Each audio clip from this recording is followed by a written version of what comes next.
కాశ్మీర్‌లో పహల్గామ్ ఇన్సిడెంట్ తర్వాతన దానికి కారణమైనటువంటి వాళ్ళు పారిపోతే వాళ్ళకి షెల్టర్ ఇచ్చినటువంటి వాళ్ళని ఎన్ఐఏ విచారించిన సందర్భంగా కీలక విషయాలు అట్లాగే సాక్షుల ద్వారా మనకి కొన్ని కొత్త విషయాలు తెలుస్తున్నాయి.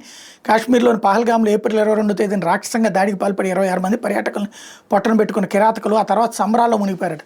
తుపాకులతో గాల్లోకి కాల్పులు జరుపుతూ ఆనందంతో గంతులేశారట. అనుకున్నది సాధించామన్న సంతృప్తి ఆళ్లలో కనిపించిందట.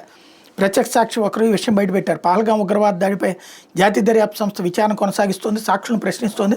ప్రత్యక్ష సాక్షి తాను కళ్ళారా చూసిన సంగతులు అధికారులకు వివరించారు. పహల్గామ్లోని బైసరన్ లోయలో పర్యాటకుల మీద 3 ఉగ్రవాదులు కాల్పులు జరపడం, పర్యాటకులు మరణించాక చాలాసేపు అక్కడే ఉన్నారు. మృతదేహాలను చూస్తూ గాల్లో కాల్పులు జరుపుతూ రాక్షసానందం పొందారు. ఆ తర్వాత నింపాదిగా వెళ్ళిపోయారు. వాళ్ళు అక్కడి నుంచి వెళ్తూ ప్రత్యక్ష సాక్షికి ఎదురుపడ్డారు.